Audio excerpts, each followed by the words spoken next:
Hello. अरे तुम लोगों ने इलेक्ट्रिसिटी का किया कि नहीं? हाँ शहजाद, इलेक्ट्रिसिटी का डीपीपी हुआ? तो लेके आते क्यों नहीं हो? कब लेके आओगे? अरे ऑनलाइन देखने से क्या फायदा बताओ। अरे लेके आओ, यहाँ पे सॉल्व करते हैं। अभी भी दिक्कत हो रहा है तो आके पूछ क्यों नहीं लेते हो कर? यहाँ तो बैठा ही रहता हूँ, पूछ लिया करो यहाँ पे आके। हाँ, डाउट रहेगा तो फिर दिक्कत आओ। परसेंटेज वाला बहुत ना अच्छा सवाल है वो, जो लास्ट एक दिन तुम लोगों को बताया था, शायद सैटरडे को बताया था क्या? हाँ, कितना अच्छा सवाल था वो, लेकिन लंबा छोड़ा गया था, लेकिन सवाल अच्छा था वो। हाँ, तो ऐसे सवाल को छोड़ोगे तो फिर दिक्कत है। बोर्ड में अगर आ गया तो परसेंटेज निकालना, परसेंटेज चेंज इन रस 5 नंबर का पक्का रहेगा वो। ठीक है, तो ऐसे सवाल को छोड़ना नहीं है। दोबारा आओ, जिसमें दिक्कत है वो पूछो। वैसे चैप्टर खत्म हो गया है, डीपीपी बनाओ, उसके बाद मॉड्यूल से बनाओ। कम से कम स्कूल लेवल तक तो बना लो, स्कूल लेवल तक कम से कम बना लिया करो। जो दिक्कत आता है, मैं यहाँ पे बैठा रहता हूँ, आराम से आके पूछ सकते हो। सिर्फ तुम्हें यहाँ पर मैं थर्सडे और फ्राइडे नहीं मिलूंगा, बाद बाकी तो मैं यही रहता हूँ हमेशा। कभी भी आके पूछ लो। हम्म। तुम्हारा हुआ डीपीपी? तो आती क्यों नहीं हो, डाउट है तो? हाँ, आ जाया करो। अब स्कूल नहीं जाते हो तो 11 बजे आ जाओ। 11 बजे आओ, या नहीं तो शाम में आते हो तुम लोग, 6 बजे से क्लास रहती है। 4 बजे आओ, 3 बजे आओ, जब मन करे तब आ जाओ। हाँ, तो आज हमारा नया चैप्टर शुरू होगा।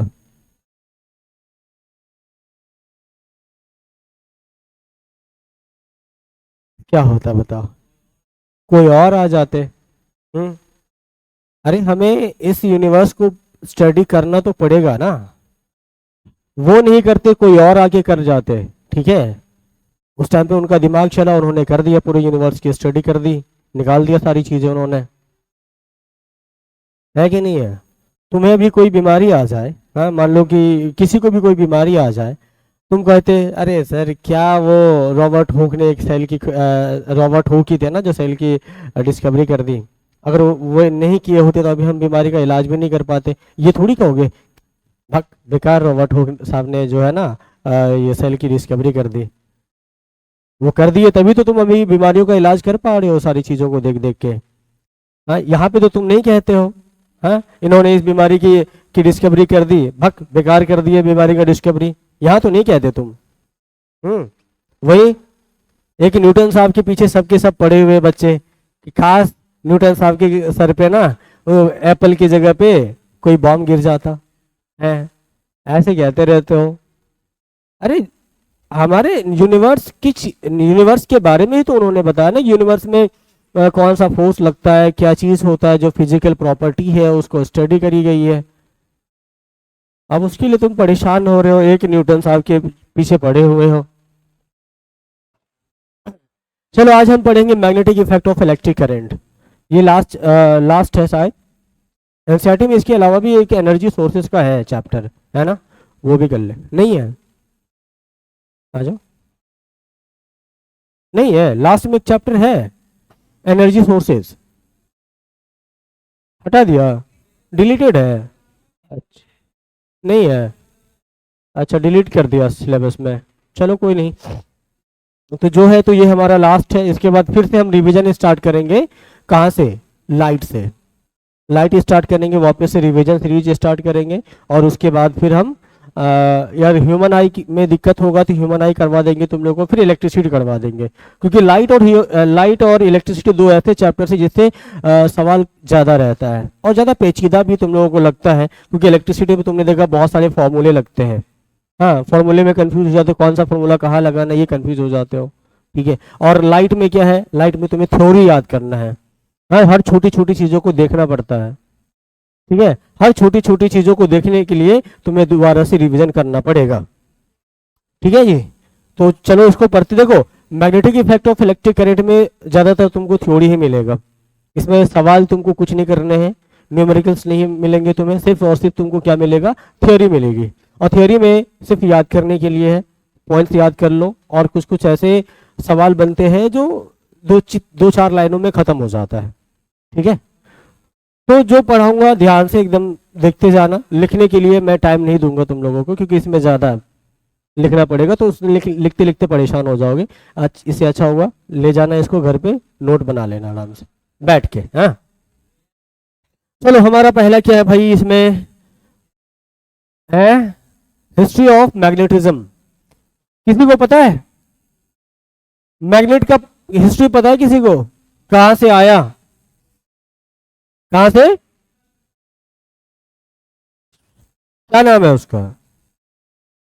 नाम बताओ, उस पत्थर का नाम बताओ। हाँ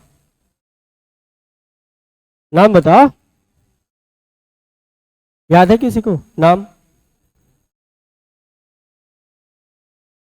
ये हिस्ट्री है इसका, क्या है? This phenomena was discovered around 400 years back when a shepherd in magnesia, नाम है जगह का, नाम ही था उस जगह का मैग्नेशिया, जो नॉर्थ ग्रीस में पड़ता है। ठीक है, ग्रीस एक देश का नाम है, नॉर्थ ग्रीस में ये मैग्नेशिया नाम का एक जगह है। शेपर्ड कौन होता है बताओ? शेपर्ड कौन होता है? चरवाहा, भेड़ चराने वाला। Is returning back from jungle with his ships, ships के साथ वो वापिस आ रहे थे जंगल से। तब he found that his wooden stick, अच्छा हेलो हेलो, अब ठीक है? हाँ, he found that his wooden stick whose end is made up of metal is attracted to attach to someone some sort of magical stone with which now is called a lodestone। ठीक है, जब वो shepherd वापिस आ रहे थे जंगल से अपने ship को चढ़ा करके, तब उन्होंने, सबके पास डंडा होता, भैंस चराने वाले को डंडा, गाय चराने वाले को, सबके पास डंडा होता है। उन्होंने डंडे के लास्ट वाले पोर्शन पे मेटल का या हो सकता है लोहा वोहा को इस तरह से इसमें ना कवर लगा रखा होगा, ताकि ज्यादा ही, हेलो हेलो हेलो, हाँ ठीक है, तो मेटल का उन्होंने कवर लगा के रखा था। तो इस तरह से चरवाहा लोग क्या करते हैं ना, इस तरह से आराम से डालते हुए ना हर जगह अपना डंडा चलते रहते हैं, या फिर इस तरह से घिसते हुए चलते, जैसे मन वैसे चलते रहते हैं। तो उन्होंने देखा कि कुछ ये लोडस्टोन जहां पे पत्थर था, जब वो यहां से गुजर रहे थे, उस चरवाहा का जो डंडा था वो चिपक गया। चिपक गया तो उसको लगा, अरे भाई ये क्या हो गया, ये कोई चमत्कार तो नहीं है, ये कोई भूत पिचास तो नहीं है जो पकड़ लिया मेरे डंडे को। सबको लगे भाई, पहली बार जब किसी के साथ कुछ अनवांटेड चीजें होता तो लोगों को लगता है कि कुछ ना कुछ ऐसा है कि भाई देवी शक्ति वगैरह कुछ यहाँ पे आया है और हमारे साथ ऐसा कुछ हो रहा है, ऐसा ही लगता है। लेकिन वो क्या है भाई, एक लोडस्टोन था, एक पत्थर था, और पत्थर क्या था, वो मैग्नेट था, और इसमें जो लगा हुआ मेटल था वो क्या था, मैग्नेटिक मेटल था, जो मैग्नेट के साथ अट्रैक्ट हो जाता है। ठीक है, तो उसके बाद वहां के लोगों को उन्होंने बताया, भैया मैं वहां जंगल से गुजर रहा था, एक पत्थर से जैसे आया तो मेरा डंडा एकदम से चिपक गया, मुझे वहां से जाने नहीं दे रहा था। इसका मतलब पता नहीं, मुझे लगता है ना जो उस टाइम पे वो लोग भगवान को मानते होंगे, वो उनका कुछ सुना दिए होंगे कहानी, लगता है वो भगवान जी मुझे यहाँ से जाने नहीं देना चाह रहे थे, या जो भी है, या फिर देवी शक्ति मुझे वहां से आगे आगे जाने नहीं देना चाह रहे थे, आगे खतरा हो, ऐसा कुछ हो सकता है। उन्होंने जो भी कहानी सुनाया होगा, जो भी अलग चीज है। तो उसके बाद people at that time think that it is some magical phenomena due to which some metal objects are attracted to that natural occurring magical stone. They also think that lodestone keep them away from evil spirits and natural calamities। ठीक है, तो उनको ये भी लगता था कि ये जो लोडस्टोन है, लोडस्टोन हम लोगों को क्या करता है ना, कि जो कुछ डेविल्स होता है, मतलब भूत पिशाच, इससे बचाने के लिए यहाँ पे आया है और हमारी ये रक्षा करेगा। लोगों को ऐसा मानना था, क्योंकि पहली बार उन्होंने ऐसी चीजें देखा था अपने साथ होते हुए। ठीक है, उसके बाद इसमें मेन चीज है कि ये आखिर मिला कहाँ, इस पत्थर का नाम क्या है, लोडस्टोन नाम पड़ा इसका। ठीक है, इसका नाम क्या पड़ा भाई, लोडस्टोन नाम पड़ा। इस पत्थर का नाम क्या है, लोडस्टोन। ये मिला कहाँ था, कौन सी जगह पे मिला था, मैग्नेशिया नामक जगह पे मिला था, जो नॉर्थ ग्रीस में पड़ता है। ठीक है, और ये क्या था, ये एक शेपर्ड था जो शिप चढ़ाता था। ठीक है, उसके बाद इसमें ज्यादा कुछ खास है नहीं। उसके बाद आता है कि मैग्नेट क्या होता है। मैग्नेट होता क्या है? एक ऐसा substance, magnets are defined as the substance which are capable of attracting other metals, metal objects which are made up of iron, nickel और cobalt। ठीक है, ये तीन ऐसे मेटल तुमको मिलेंगे जो क्या होता है ना, ये तीन ऐसे मेटल्स हैं जो मैग्नेट से अट्रैक्ट होता है। ठीक है, इसको हम मैग्नेटिक एलिमेंट भी बोलते हैं, मैग्नेटिक सब्सटेंस भी बोलते हैं, जो मैग्नेट से अट्रैक्ट होता है। और इससे बने हुए जितनी भी चीजें हैं सबके सब मैग्नेट से अट्रैक्ट होता है।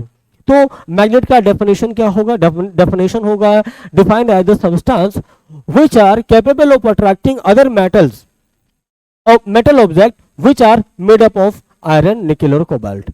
आयरन, निकेल और कोबाल्ट एक ऐसे ऑब्जेक्ट है जो मैग्नेटिक नेचर का होता है। इसका मतलब ये हुआ कि वो मैग्नेट से अट्रैक्ट हो जाएगा, या फिर ये इसके मिक्सचर से बने हुए जो भी चीजें हैं वो क्या होगा, मैग्नेटिक एलिमेंट होगा और वो आराम से मैग्नेट से चिपक जाएगा। ठीक, उसके बाद this process by which a magnet is capable of attracting other metallic object is called magnetism. और ये जो तुम्हारा क्या होता है, प्रोसेस होता है, a process by which a magnetic element is attracted towards the magnet is known as magnetism। ठीक है, तो ऐसा प्रोसेस जिससे क्या होता है, कोई भी मैग्नेटिक एलिमेंट होता है किसी मैग्नेट से अट्रैक्ट हो जाता है, वो प्रोसेस क्या कहलाता है तुम्हारा, मैग्नेटिज्म कहलाता है। इसमें कोई दिक्कत नहीं है ना। तो मैग्नेटिक एलिमेंट कितने होता है? तीन होता है, आयरन, निकेल, कोबाल्ट होता है। ठीक है, ये तीन मैग्नेटिक एलिमेंट होता है, इससे मैग्नेट अट्रैक्ट हो सकता है। तुम कहोगे सर क्या एल्युमिनियम से अट्रैक्ट हो जाएगा? एल्युमिनियम अट्रैक्ट हो जाएगा मैग्नेट से? नहीं होगा, नहीं होता है। तुम देखना जो तुम्हारे घर में एल्युमिनियम के बर्तन पड़े हुए हैं ना, तुम उसके पास मैग्नेट ले जाना, नहीं चिपकेगा। वही आयरन का है, निकेल का है, कोबाल्ट का है, उसके पास ले जाओ, आराम से चिपक जाएगा। ठीक है, देखा है ऐसा? हाँ, ठीक। उसके बाद आता है टाइप ऑफ मैग्नेट। कितने टाइप के मैग्नेट होते हैं? मैग्नेट दो टाइप का होता है, एक होता है परमानेंट मैग्नेट, एक होता है टेम्पररी मैग्नेट। ठीक है, या फिर नहीं, इसको हम हाँ दो टाइप से हम करेंगे, परमानेंट और टेम्पररी। परमानेंट में दो टाइप का आता है, एक होता है तुम्हारा नेचुरल, एक होता है आर्टिफिशियल। ठीक है, तो दो टाइप के तुम्हारे मैग्नेट होते हैं, एक तुम्हारा परमानेंट, दूसरा क्या,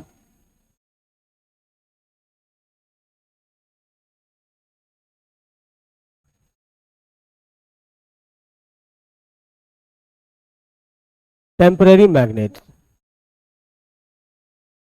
दो टाइप के मैग्नेट होते हैं, परमानेंट और टेम्पररी मैग्नेट होता है। तो ये जो परमानेंट मैग्नेट भी है वो दो टाइप का होता है। दो टाइप का कौन सा होता है? एक आर्टिफिशियल होता है और एक होता है तुम्हारा नेचुरल। ठीक है, नेचुरल का मतलब समझ रहे हो तुम, जो पत्थर वाला है। ठीक है, जो पत्थर वाला लोडस्टोन है वो क्या है, नेचुरल है। जो नेचुरल अकरिंग है वो हमने उसको नहीं बनाया, वो नेचर में पाया जाता है। तो क्या हुआ, नेचुरल मैग्नेट्स क्या होगा भाई, pieces of naturally occurring substances like lodestone are called natural magnets. Lodestone क्या कहलाता है, नेचुरल मैग्नेट कहलाता है। उसके बाद आता है आर्टिफिशियल। और एक चीज और है, अच्छा दोनों बताने के बाद वो बताता हूं। Artificial magnets are made up of steel और a special alloy like alnico element का नाम है। ठीक है, ये एलॉय है, एलॉय। ये क्या होता है ना, जो आर्टिफिशियल मैग्नेट्स है उसको बनाने के लिए हम कुछ स्टील और स्पेशल एलॉय लाइक एल निको का इस्तेमाल करते हैं। क्या ये, एल्युमिनियम, निकेल और कोबाल्ट, एल निको। ठीक है, एल्युमिनियम, निकेल और कोबाल्ट, ये तीनों का हम इस्तेमाल करते हैं आर्टिफिशियल मैग्नेट बनाने के लिए। ठीक है, ये स्पेशल टाइप का तुम्हारा एक एलिमेंट बन जाता है जो मैग्नेट की तरह बिहेव करता है। ठीक है, उसके बाद have many small atomic magnets. Many small atomic magnets का मतलब हुआ कि वो जो, जब तुम एल्युमिनियम, निकेल और कोबाल्ट को क्या करोगे, मिक्स करके बनाओगे, तो उसके छोटे छोटे जो एटम्स है वो भी एक मैग्नेट की तरह बिहेव करता है। और वो अगर एक साथ ढेर सारा अमाउंट में आ जाएगा, बड़ा छोटा मैग्नेट तुम आराम से बना सकते हो। जैसे अगर मान लो कि अगर ये छोटा सा एक उसका टुकड़ा है, ठीक है, इसके पास मैग्नेटिक प्रॉपर्टी है, और ऐसे ऐसे अगर हमने बहुत सारे छोटे छोटे टुकड़े को जोड़ दिया तो क्या बड़ा मैग्नेट नहीं बन जाएगा? बन जाएगा ना। तो ये जो सबसे छोटा वाला इसका एक एटम होगा, इसमें भी क्या है, एक मैग्नेटिक प्रॉपर्टी होता है। तो जैसे जैसे हम बहुत सारे एटम्स को एक साथ कंबाइन करेंगे तो क्या होगा, एक बड़ा सा मैग्नेट बन के आता है। इसीलिए इसको क्या कहा जाता है, एटॉमिक मैग्नेट भी कहा जाता है। ठीक है। उसके बाद artificial magnets have very strong magnetic property. इस आर्टिफिशियल मैग्नेट जो मैग्नेट्स होता है उसका जो प्रॉपर्टी होता है बहुत स्ट्रांग होता है, मतलब उसकी जो मैग्नेटिक अट्रैक्शन और रिपल्शन की प्रॉपर्टी होती है बहुत ज़्यादा होती है, या फिर ये कहो कि मैग्नेटिक फील्ड जो है इसकी ज़्यादा स्ट्रांग होती है। किसके रिस्पेक्ट में, नेचुरल मैग्नेट के रिस्पेक्ट में। नेचुरल मैग्नेट उतना तुमको ज़्यादा मैग्नेटिक फील्ड उसका नहीं होता, ज़्यादा स्ट्रांग नहीं होता उसका मैग्नेटिक फील्ड, और उसका शेप एंड साइज भी क्या होता है, टेढ़ा मेढ़ा, मतलब किसी भी शेप का हो सकता है। लेकिन आर्टिफिशियल मैग्नेट को बनाने के लिए हम जो मन चाहे शेप दे सकते हैं। तुमने कभी सामने से तो नहीं देखा होगा, मोबाइल फोन पे स्लाइड वो यूट्यूब पे शॉर्ट्स स्लाइड करते हुए तुमने देखा होगा, कभी मैग्नेट का छोटा सा एक्सपेरिमेंट किसी ने करके दिखाया होगा। तुम देखा होगा कि एक छोटा सा एकदम या तो स्टील जैसा दिखता रहता है या फिर ब्लैक जैसा दिखता रहता है, वो बहुत स्ट्रांग मैग्नेटिक प्रॉपर्टी रखता है। अगर दो मैग्नेट को आपस में रखो यहाँ पे, ठीक है, और उसके बीच में कोई तुम आलू प्याज कुछ भी रख दो, अगर दोनों धीरे धीरे पास आएगा ना तो क्या होगा पता है, वो आलू को चीरते हुए फाड़ते हुए निकल जाएगा।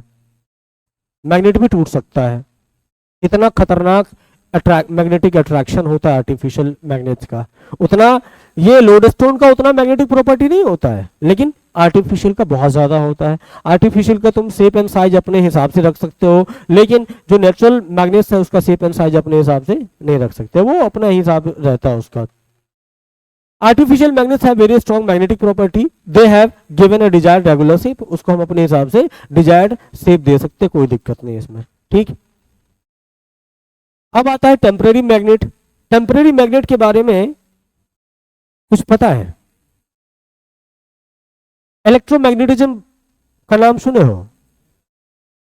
इलेक्ट्रिसिटी का पहला लेक्चर याद करो, जहां पर मैंने बताया था इलेक्ट्रोमैग्नेटिज्म करके कुछ क्या होता है, वो याद है? बताओ तो। तीन केस वहां पे बताया था, इलेक्ट्रोस्टैटिक, इलेक्ट्रिक करंट और इलेक्ट्रोमैग्नेटिज्म। तो इलेक्ट्रोस्टैटिक क्या होता है? जब चार्ज स्टैटिक हो, मतलब क्या, रेस्ट में हो, उस कंडीशन को क्या कहते हैं, इलेक्ट्रोस्टैटिक। और जब चार्ज मूव कर रहा हो विद यूनिफॉर्म स्पीड, तब क्या होगा, इलेक्ट्रिक करंट। तब इलेक्ट्रिक करंट होता है। वही अगर चार्ज एक्सिलरेटेड मोशन कर रहा होगा तो, नॉन यूनिफॉर्म मोशन होगा तो इलेक्ट्रोमैग्नेटिज्म। ठीक है, तो बात करते हैं इलेक्ट्रोमैग्नेट क्या होता है भाई। Electromagnets are based on the magnetic effect of electric current. ठीक है, जब करंट फ्लो होता है ना, करंट फ्लो होता है, जब एक्सिलरेटेड करंट फ्लो हो रहा होता है, तब उसके आसपास क्या होता है, किसी केबल के आसपास क्या होता है, मैग्नेटिक फील्ड जनरेट होता है। And electromagnet are usually made up of placing a soft iron core in a solenoid by a winding large number of turns of a current carrying insulated copper wire on a cylindrical soft iron core. An electromagnet exhibits magnetic properties only as long as the electric current flow through the solenoid. Hence electromagnets are called temporary magnets. अब मैं इसको समझाता हूँ पूरी तरह से क्या होता है। देखो ये होता क्या है कि अगर हमने क्या किया, कोई भी एक सिलिंड्रिकल जैसे मान लो ये सिलिंड्रिकल है ना, इसको इस पे क्या करो, कॉपर का जो तार आता है वो इसका रैपर हटा हुआ, ठीक है, उसको क्या करो, इस तरह से बहुत ज्यादा बार घुमा के इस तरह से वाइंड कर दो। ठीक है, वाइंड कर दोगे, ठीक है। अब क्या करो, उसका दो छोर हुआ, एक इधर से एक इधर से। अब इससे क्या करो, करंट फ्लो कराओ। करंट फ्लो कराने से क्या होगा, इसके अंदर और बाहर एक मैग्नेटिक फील्ड जनरेट होता है। ठीक है, और जब तक इसमें करंट फ्लो करता है ना, तभी तक वो मैग्नेटिक प्रॉपर्टी शो करेगा। और जैसे तुमने करंट बंद कर दिया ना, तो ये मैग्नेटिक प्रॉपर्टी शो करना बंद कर देता है। ठीक है, ये तुम्हारा क्या होता है, टेम्परेरी मैग्नेट, क्योंकि जब तुमने करंट फ्लो कराया तभी उसमें मैग्नेटिक प्रॉपर्टी आया ना। जब तुम करंट फ्लो कराना बंद कर दोगे तब उसका करंट भी बंद हो जाए, उसका मैग्नेटिक प्रॉपर्टी भी खत्म हो जाएगा। तो वो होता सोलोनॉइड कैसा होता है, इस तरह का एक क्या करोगे सिलिंड्रिकल, एक जैसे पाइप होता है, पाइप ले लो, पाइप पे टर्न लगा दो, ठीक है, इस तरह से टर्न लगाया जाता है।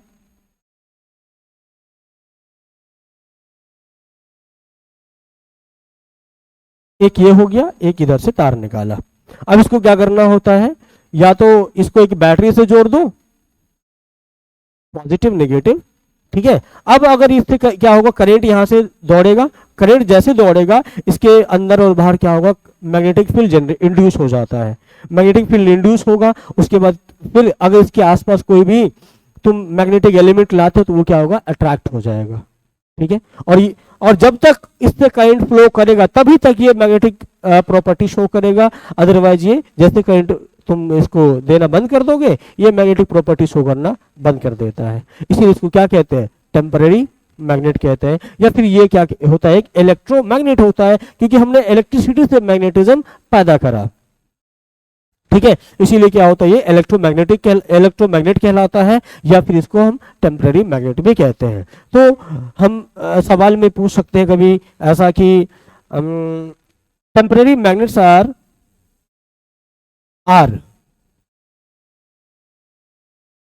आर्टिफिशियल या फिर नेचुरल मैग्नेट या फिर इलेक्ट्रोमैग्नेट और all of the above. Electromagnet हो जाएगा, आर्टिफिशियल और नेचुरल तो होगा नहीं, लेकिन तुम्हारा इलेक्ट्रोमैग्नेट टेम्पररी मैग्नेट हो जाएगा, ठीक है। हाँ, जो इंसान बनाता है, लेकिन ये टेम्पररी, मैं यहां पे दो कैटेगरी में बांटा ना, परमानेंट और टेम्पररी में। परमानेंट और टेम्पररी में बात करते, ये टेम्पररी होता है,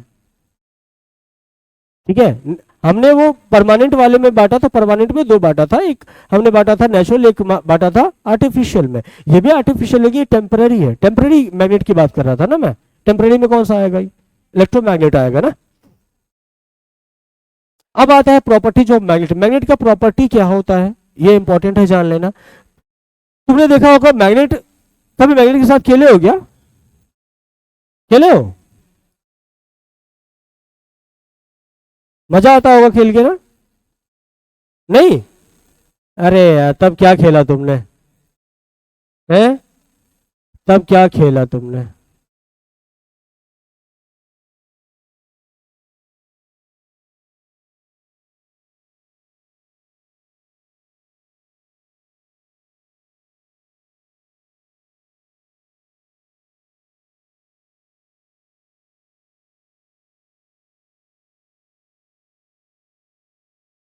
ये हमारे मैग्नेट्स हैं, ये यहाँ पर नॉर्थ पोल, यहाँ साउथ पोल, यहाँ पर अगर साउथ पोल दे दो, नॉर्थ पोल दे दो, यहाँ पर नॉर्थ पोल, यहाँ साउथ पोल, यहाँ नॉर्थ, यहाँ साउथ। अब यहाँ पर कौन सा दोगे, चलो, या साउथ, नॉर्थ, नॉर्थ। मैग्नेट का क्या होता है, दो पोल होता है, एक साउथ पोल होता है, एक नॉर्थ पोल होता है, ठीक है। वो बताऊंगा साउथ पोल और नॉर्थ पोल कैसे आता है, उसके बारे में भी बात करेंगे। लेकिन अभी हम क्या करते हैं, प्रॉपर्टी देख रहे हैं, तो प्रॉपर्टी को समझने के लिए हम मैग्नेट बना लेते हैं यहाँ पर। तो देखो यहाँ पर क्या है भाई, दो पोल होता है, नॉर्थ पोल और साउथ पोल। दो मैग्नेट हमने लिया, एक में हमने क्या किया है, नॉर्थ पोल इधर रखा, साउथ पोल इधर, दूसरे में साउथ पोल इधर, नॉर्थ पोल इधर। जब हम दोनों को पास लाने की कोशिश करेंगे तब क्या होगा बताओ, ये दोनों मैग्नेट का रिपेल करेगा, क्योंकि like pole always repel each other और unlike pole always attracted each other, ठीक है। तो ये क्या होगा भाई, यहां से रिपेल हो जाएगा, यहां से दूर जाएगा, और इसमें क्या होगा, ये अट्रैक्ट करेगा, लाइक पोल अट्रैक्ट करेगा, और ये क्या करेगा, इसको दूर भगाएगा, ये दूर भगाएगा, ठीक है। तो वही यहां पर कह रहा है कि like poles of the magnet repel each other, unlike poles of the magnet attracted each other, कोई दिक्कत नहीं। The magnet follows directive property, it always rests in north south direction when it is frequently subtended।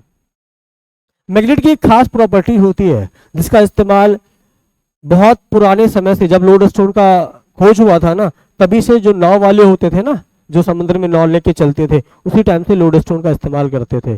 किस चीज के लिए, magnetic सुई के लिए। और वो होता क्या है, वो करता क्या है, अगर उसको तुम फ्रीली लटका दोगे ना कहीं पे भी, वो हमेशा क्या होगा, नॉर्थ साउथ डायरेक्शन में आराम से कंपास, मैग्नेटिक कंपास इस तरह से अलाइन हो जाएगा। चाहे तुम कहीं से भी घुमा क्यों ना दो, वो हमेशा अपने मन से क्या होगा, नॉर्थ साउथ डायरेक्शन में अलाइन हो जाता है। ये प्रॉपर्टी है इसकी। और इसी की प्रॉपर्टी का इस्तेमाल करके पुराने जमाने में जो नाव पे जाते थे लोग, इस देश से दूसरे देश, या इस क्या कहते हैं, जैसे इंडिया से कभी जाना हो, इंग्लैंड जाना होता था उस सब को, या फिर जो वास्को डी गामा वगैरह होते थे वो भी इसी तरह से चला करते थे। ठीक है, तो इसकी एक प्रॉपर्टी होती है, बहुत खास प्रॉपर्टी, जिसकी वजह से लोग डायरेक्शन का पता लगाया करते थे पुराने जमाने में। अब तो हमारे पास डिजिटल मैग्नेट आ गया, डिजिटल वो कंपास आ गया है, मोबाइल फोन में आराम से निकालो कंपास दिख जाएगा। हाँ? उसके बाद poles of the magnet always exist in pair. और एक खास बात और है कि अगर तुमने इस मैग्नेट को तोड़ दिया ना बीच में, तो तुम्हें क्या लगता है कि नॉर्थ पोल और साउथ पोल अलग हो जाएगा? नहीं, दोबारा से नॉर्थ पोल और साउथ पोल यहां पे बन जाएगा। ठीक है, अगर इसको हमने तोड़ा ना, जितने पार्ट में तोड़ोगे, भले इसकी मैग्नेटिक प्रॉपर्टी धीरे धीरे कम हो जाएगी, लेकिन दोबारा से अगर हमने इसको तोड़ दिया तो यहां से क्या होगा, नॉर्थ पोल अलग हुआ, साउथ पोल अलग हुआ, लेकिन यहां अगर नॉर्थ पोल तो यहां साउथ पोल बनेगा, यहां साउथ है तो यहां नॉर्थ बन जाएगा, फिर जाके ये अलग होगा। ठीक है, तो ये हमेशा क्या होगा, पेयर में ही दिखता है, नॉर्थ और साउथ पोल के पेयर में ही दिखेगा, चाहे तुम इसके कितने टुकड़े क्यों ना कर दो, ये कभी एक दूसरे से दूर नहीं होने वाला है। चाहे छोटे टुकड़े करो, बड़े टुकड़े करो, हमेशा ये एक पेयर में ही दिखेगा, नॉर्थ पोल और साउथ पोल के पेयर में ही दिखेगा। ठीक है, उसके बाद है मैग्नेटिक फील्ड। ये इंपॉर्टेंट है, मैग्नेटिक फील्ड क्या होता है।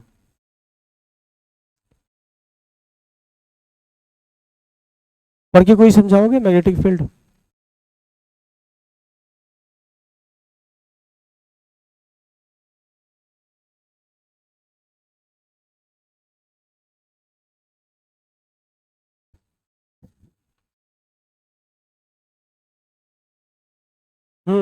बताओ।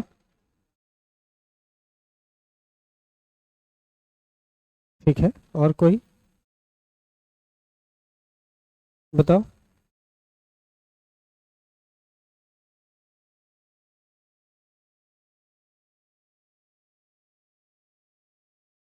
अच्छा, ग्रेविटेशनल फील्ड पता है क्या होता है? क्या होता है? जिस रीजन में ग्रेविटेशनल फोर्स किसी ऑब्जेक्ट पर आसानी से लग जाता है। ठीक है, जैसे हमारे अर्थ की जो ग्रेविटेशनल फील्ड है, हम क्या जानते हैं, लगभग हमारे अर्थ सरफेस से 1000 किलोमीटर ऊपर तक है, उसके बाद क्या आ जाता है, स्पेस आ जाता है। ठीक है, ये हम मानते हैं ना। तो वही चीज देखो, एक चार्ज का भी इलेक्ट्रोस्टैटिक फील्ड होता है। चार्ज का भी क्या होता है, जैसे हमने चार्ज के बारे में पढ़ा था, तो चार्ज का भी क्या होता है, एक इलेक्ट्रोस्टैटिक फील्ड होता है। एक रीजन होता है इसका भी कि इस चार्ज का इफेक्ट इसी बाउंड्री तक होगा, इसके बाद इसका नहीं होगा इफेक्ट।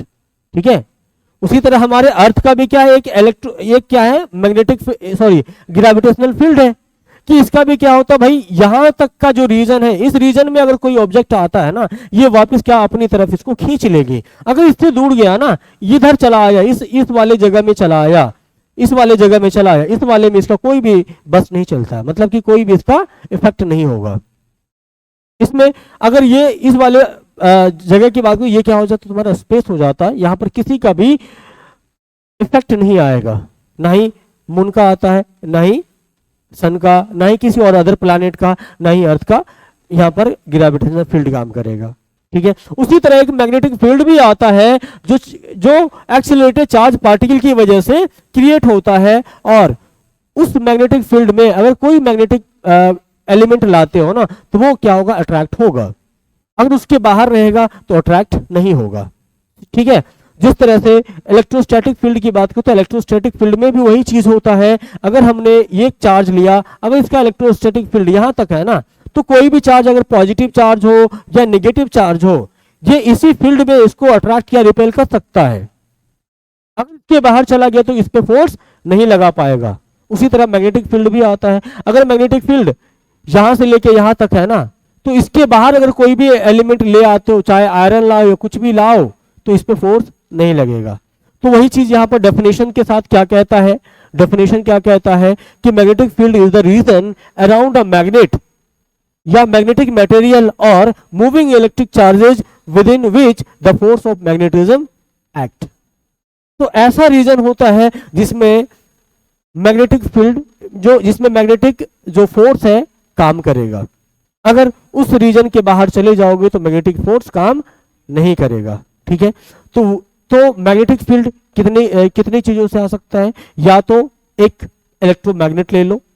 हाँ, इलेक्ट्रोमैग्नेट का मतलब है कि मूविंग चार्ज से जो तुम्हारा मैग्नेटिक फील्ड बनता है, या फिर एक क्या कर लो, एक मैग्नेट ले लो, उसकी वजह से भी क्या होता है, एक मैग्नेटिक फील्ड जनरेट होता है। उसके बाद it is denoted by B, इसको हम मैग्नेटिक फील्ड को बी से डिनोट करते हैं। ठीक है, उसके बाद it is a vector quantity और it's SI unit is tesla. Tesla का नाम हाल ही में तुमने सुना होगा, निकोला टेस्ला। गुड। उसके अलावा आजकल और सुन रहे हो, टेस्ला की कार, किसकी कार है वो, एलोन मस्क की कार है। ठीक है, जो क्या है, फुल्ली ऑटोमेटिक है, ऑटोमेटिक कार है वो।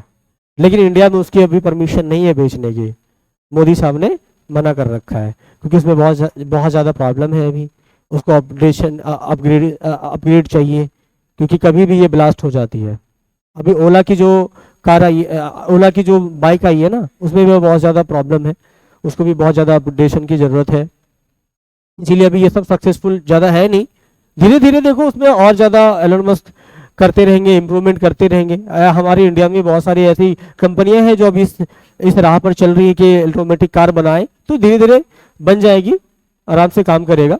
ठीक है, तो मैग्नेटिक फील्ड का को हम किससे रिप्रेजेंट करते हैं, बी से, कैपिटल बी से। जैसे इलेक्ट्रोस्टैटिक फील्ड को हम क्या, कैपिटल ई से डिनोट करते हैं। ठीक है, उसके बाद इसका ऐसा यूनिट क्या होता है, टेस्ला, जो किसी को जल्दी याद नहीं रहता है। टेस्ला, मैग्नेटिक फील्ड का यूनिट क्या होता है, टेस्ला होता है।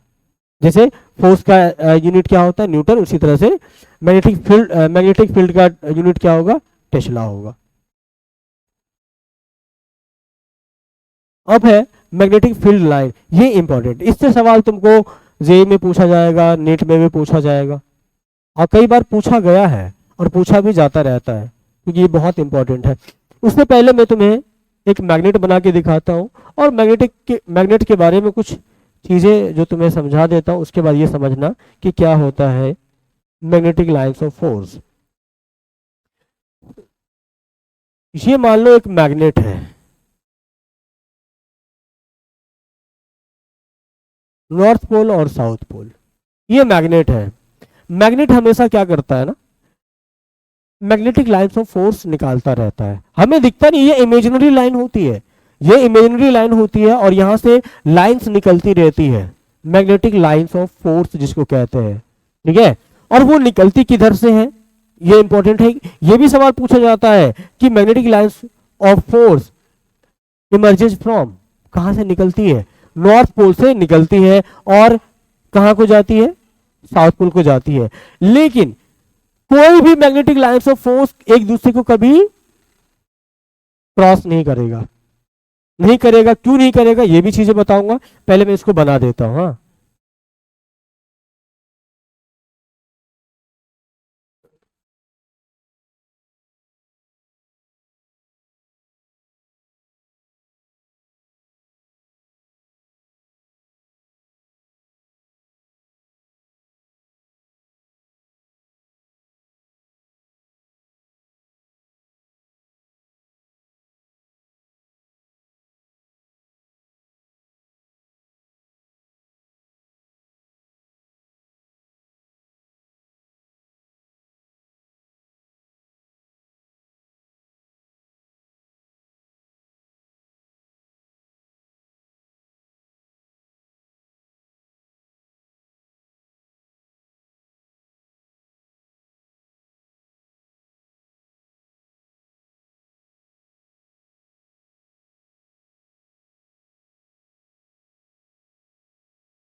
ये इस तरह की लाइनें दिखती है, दिखती नहीं है, ये इमेजिनरी लाइन है। और ये पता कैसे चलता है, उसके लिए एक एक्सपेरिमेंट होता है, वो भी बताऊंगा।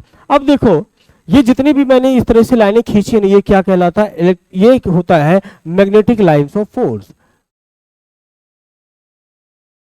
मैग्नेटिक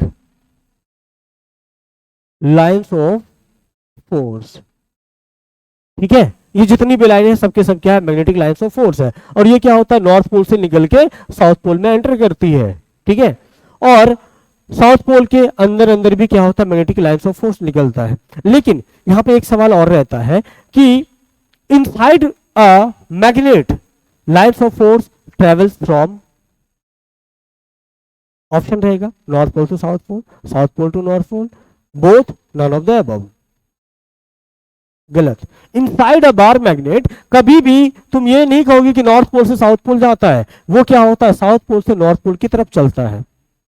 इनसाइड की बात करो तो, लेकिन आउटसाइड बार मैग्नेट क्या होगा, आउटसाइड क्या होता है, नॉर्थ पोल से साउथ पोल की तरफ चलता है। तुम देख रहे हो ना, यहाँ बाहर में क्या हो रहा है, नॉर्थ पोल से निकला और साउथ पोल में एंटर किया, लेकिन साउथ पोल के अंदर क्या हो रहा है, सॉरी यहाँ मैग्नेट के अंदर क्या हो रहा है, नॉर्थ पोल से, सॉरी साउथ पोल से नॉर्थ पोल की तरफ आ रहा है।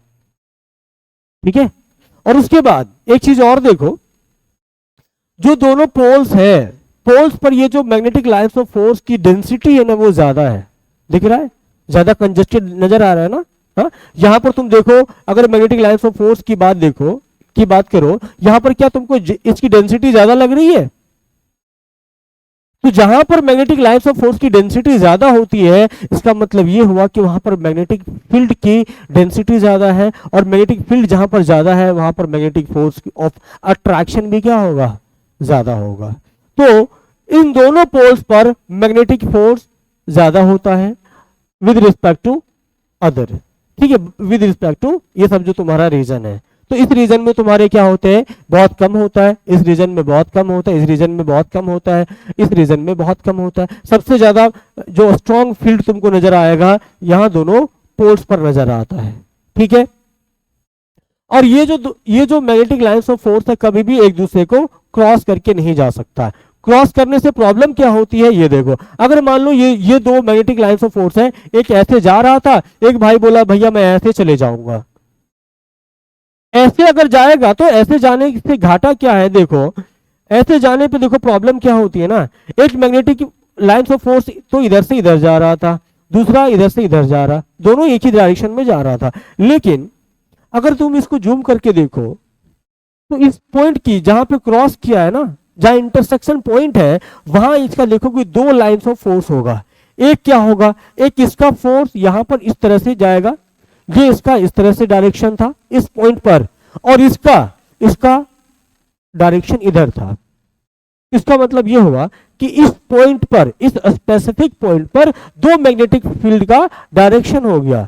ये पॉसिबल ही नहीं है, किसी एक पॉइंट पर दो मैग्नेटिक फील्ड का डायरेक्शन पॉसिबल नहीं होता है। इसी वजह से कभी भी कोई मैग्नेटिक लाइंस ऑफ फोर्स कितना भी डेंस क्यों ना हो, एक दूसरे को कभी क्रॉस नहीं करता है। वो हमेशा क्या होता है, इसी तरह से इंडिविजुअली एक क्लोज लूप बनाते हुए चला जाता है। तुम कहोगे सर ये कहां क्लोज लूप बना, ये तो उधर से घुस गया, ये तो उधर चला गया, इन्फिनिटी की तरफ चला गया, ये भी क्लोज लूप बनाएगा, तुम्हें दिखेगा नहीं, पता नहीं चलेगा, ये इन्फिनिटी से लौट के आएगा। और ये जो गया है ना, ये जो गया है, ये भी इन्फिनिटी से मान लो लौट के वापस इसमें एंटर किया है। ये भी बहुत दूर जाके क्या करेगा, घूम के आएगा, वापस से इसी में आएगा। जो भी लाइंस ऑफ फोर्स निकलेगा, जो भी मैग्नेटिक लाइंस निकलेगा, चाहे वो कितना दूर क्यों ना जाए, वापस से उसको साउथ पोल में एंटर करना पड़ेगा। ठीक है, जितने भी मैग्नेटिक लाइंस ऑफ फोर्स है वो क्या बनाता है, क्लोज लूप बनाता है, ये भी ध्यान रखना है। और क्या, कोई भी मैग्नेटिक लाइंस ऑफ फोर्स कभी भी इंटरसेक्ट नहीं कर सकता, क्रॉस नहीं कर सकता एक दूसरे को। नॉर्थ पोल से क्या होता है, मैग्नेटिक लाइंस ऑफ फोर्स निकलता है, साउथ पोल में एंटर करता है, ये बाहर की बात है। और इनसाइड अगर मैग्नेट की बात करोगे तो साउथ पोल से क्या होता है, नॉर्थ पोल की तरफ चलता है। ठीक है, इतनी बात अब तुमको यहां पर लिखा हुआ दिख जाएगा। ये देखो पहला क्या है, the use of field lines is an alternative way to represent the information contained with in a magnetic field. ये क्या है, तो मैग्नेटिक फील्ड लाइन हम दिखाते क्यों है, इसका प्रॉपर्टी शो करने के लिए। इसके लिए तुम आसान सा एक एक्सपेरिमेंट भी कर सकते हो। एक्सपेरिमेंट वो कैसा, एक सिंपल सा एक्सपेरिमेंट है। तुम क्या करोगे, एक छोटा सा बार मैग्नेट ले आओगे जो स्ट्रेट वाला होता है ना, वो ले आओ, और जहां पर वो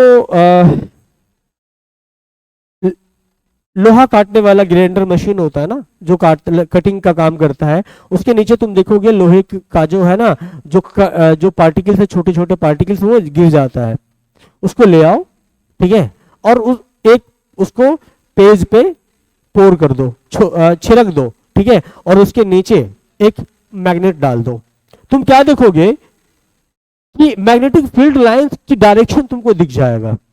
वो दिखेगा तुमको कि इस तरह से जो यहां पर है, ये जो तुम्हारे पोल्स है, पोल्स के पास बहुत सारे जो लोहे का कण है ना, वो यहां पर चिपका हुआ है। दोनों पोल्स पे बहुत ज्यादा डेंस होगा, और जैसे जैसे तुम वहां से दूर देखोगे तुमको दिखेगा एक लाइन सा बनेगा।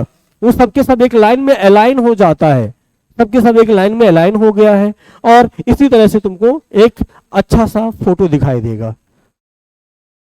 ये दिखाता क्या है आखिर, ये दिखाता भाई मैग्नेटिक लाइंस ऑफ फोर्स को, या मैग्नेटिक लाइंस को दिखाता है, ठीक है।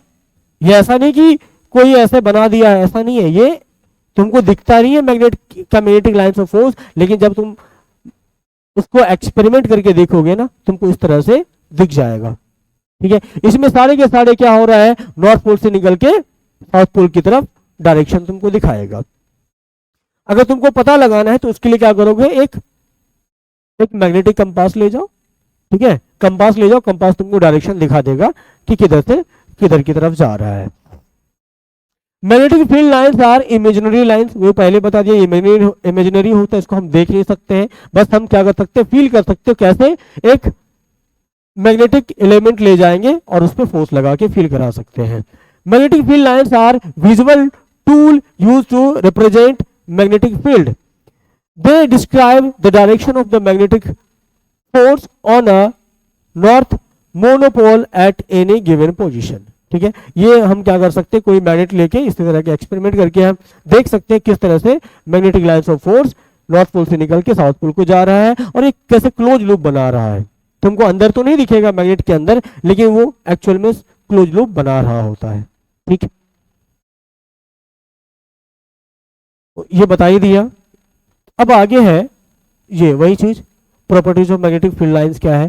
Tangent drawn at any point in the direction of magnetic field give the direction of magnetic field at that point. अगर तुम्हें मैग्नेटिक फील्ड का डायरेक्शन देखना है तो उस लाइन पर क्या करना है, तुमको एक टेंजेंट देना है, उस पॉइंट पर टेंजेंट देना है। जैसे देखो यहीं पर है ना, ये दो लाइन जा रहा था, एक ये इधर की तरफ जा रहा था, एक इधर की तरफ जा रहा था। तो हमें यहां पर क्या करना है, मैग्नेटिक फील्ड का डायरेक्शन देखना है। उसके लिए क्या करोगे, उस पॉइंट पर टेंजेंट डाल दो। जैसे मान लो, ये तो तुमको नहीं समझ में आएगा, यहां पर देखो, ये मान लो एक मैग्नेटिक फील्ड का डायरेक्शन इधर से इधर की तरफ है। हमें एक स्पेसिफिक पॉइंट पर, हमें इस पॉइंट पर मैग्नेटिक फील्ड का डायरेक्शन देखना है कि किधर की तरफ है। तो उसके लिए क्या करते हैं, यहां पर एक टेंजेंट डालेंगे। टेंजेंट का मतलब समझ रहे हो क्या, सर्किल पर आए तुम लोगों ने, सर्किल पर टेंजेंट डालना सीखे हो, हाँ सीखे हो ना।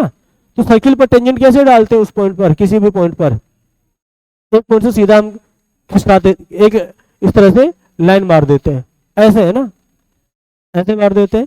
तो ये अभी इस पॉइंट पर जो मैग्नेटिक फील्ड का डायरेक्शन है वो इस डायरेक्शन में है, इधर की तरफ है, ये इधर की तरफ है। जहां पर देखो, यहां पर क्या होगा, इधर की तरफ होगा, जहां देखोगे ये इधर की तरफ होगा। हर पॉइंट पर क्या होता है, अलग अलग इसका डायरेक्शन मिलता है, हर पॉइंट पर अलग अलग होता है, ठीक है। इसीलिए अगर कोई दो मैग्नेटिक लाइंस ऑफ फोर्स एक दूसरे को इंटरसेक्ट करता है तो वहां पर क्या होता है, दो दो तुमको एक ही पॉइंट का दो दो क्या होगा, यहां पर डायरेक्शन दिखेगा, E1 और E2 दिखेगा, जो कि पॉसिबल नहीं होता है। इसीलिए कोई भी मैग्नेटिक लाइंस ऑफ फोर्स कभी एक दूसरे को इंटरसेक्ट नहीं करेगा।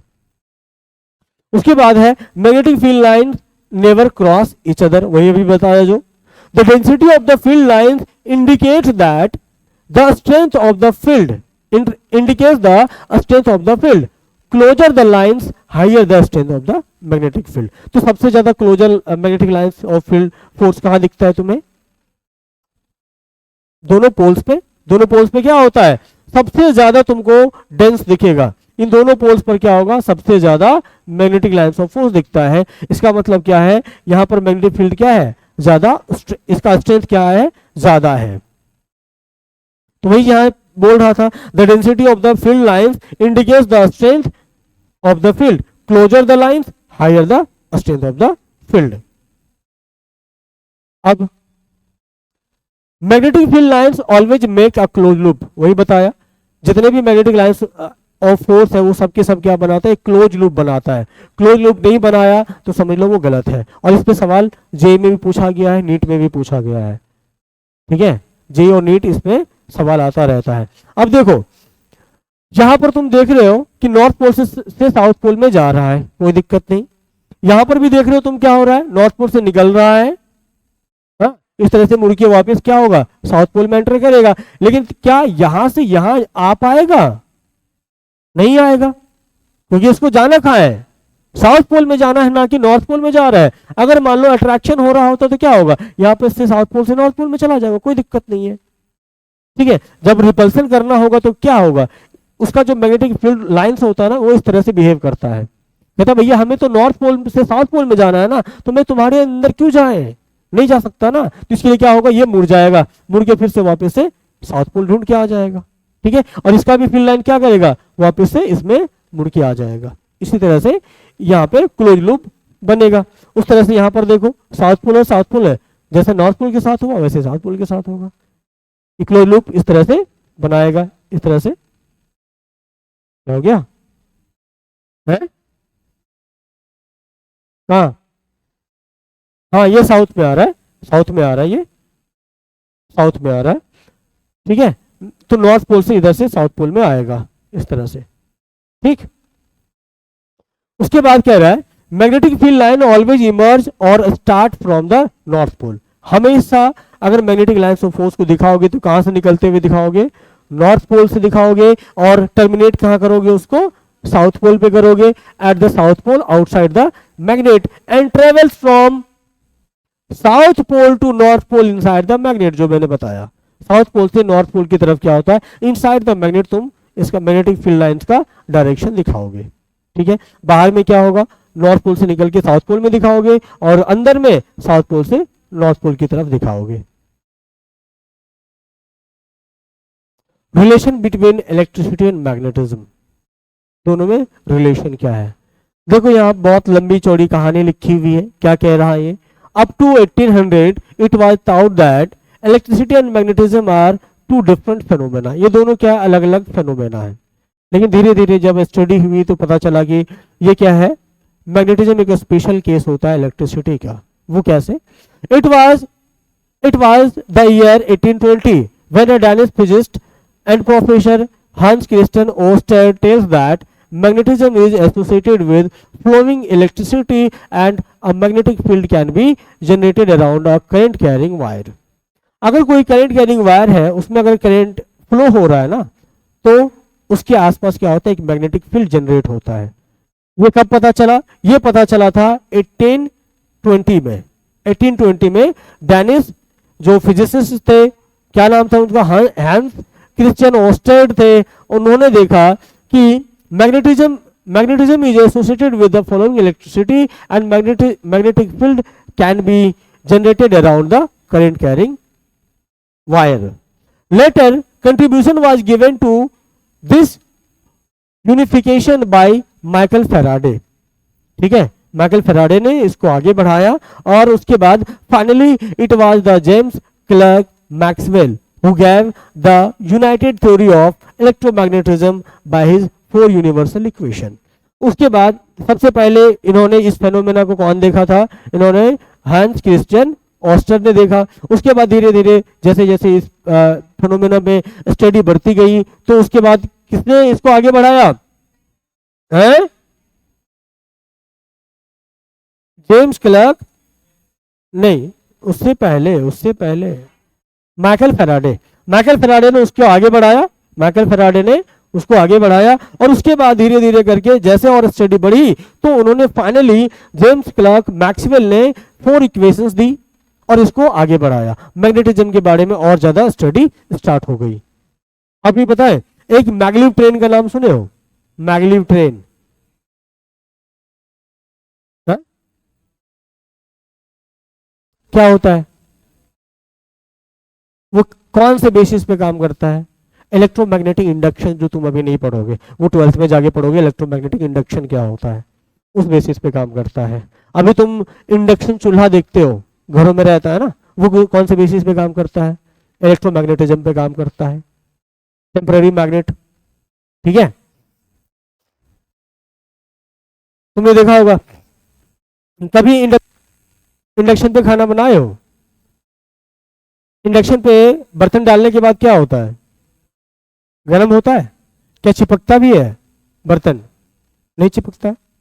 अच्छा, फैन में तुमने देखा है मैग्नेट लगा होता है? ये जो फैन है, फैन में मैग्नेट होता है। कौन सा मैग्नेट होता है? इलेक्ट्रोमैग्नेट होता है, टेम्पररी मैग्नेट होता है उसमें। जब हम इसमें करंट छोड़ते हैं ना, जब स्विच ऑन करते हैं, इसमें मैग्नेटिज्म पैदा होता है और वही क्या करता है, उसको घुमाता है। ठीक है, ये टेम्पररी मैग्नेट इसमें लगा रहता है।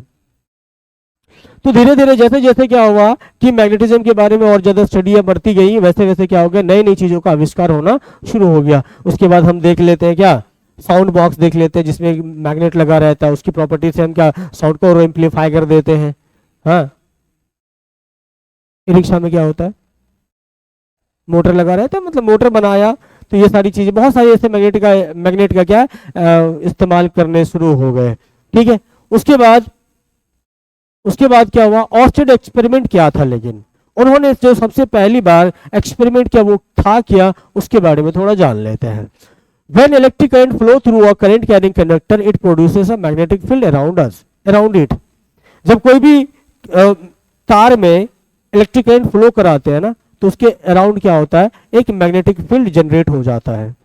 ठीक है, और उसके बाद this can be seen with the help of magnetic needle, जो वही कंपास होता है, मैग्नेटिक नीडल के सहारे हम उसको देख पाएंगे कि क्या सच में मैग्नेटिक फील्ड इंड्यूस हुआ है या नहीं हुआ है। ठीक है, विच शोज डिफ्लेक्शन।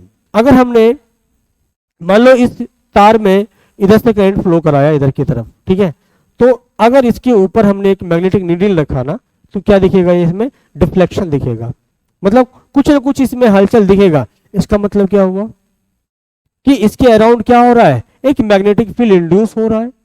और जैसे ही हम इसको क्या करेंगे, करंट का डायरेक्शन को रिवर्स करेंगे, वैसे इसमें और डिफ्लेक्शन आ जाएगा। अगर ऐसे था पहले, बाद में ऐसे हो जाएगा, मतलब डिफ्लेक्शन दिखेगा। डिफ्लेक्शन दिखने का मतलब क्या है, मैग्नेटिक नीडल में अगर डिफ्लेक्शन दिख रहा है, इसका मतलब क्या, मैग्नेटिक फील्ड इंड्यूस हुआ है। ठीक है, वही इनका एक्सपेरिमेंट था। If the direction of the current reverse, the direction of the deflection is also reverse. जैसे ये यहाँ पर मैग्नेटिक नीडल था, यहाँ ऊपर एक तार था, ठीक है, और यहाँ बैटरी से जोड़ दिया था, और इस तार से यहाँ से, यहाँ पॉजिटिव एंड है, यहाँ पर नेगेटिव एंड है, यहाँ से दिया करंट पास किया। अभी तो ये क्या है, स्विच ओपन सर्किट है, अभी करंट फ्लो नहीं करेगा।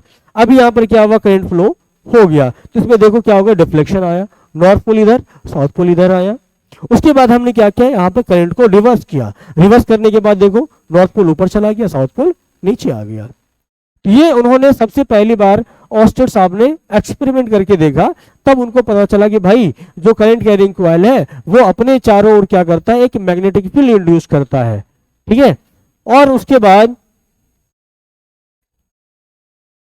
कंक्लूजन क्या निकला, उसके बाद क्या कंक्लूजन था ऑस्टेड साहब का।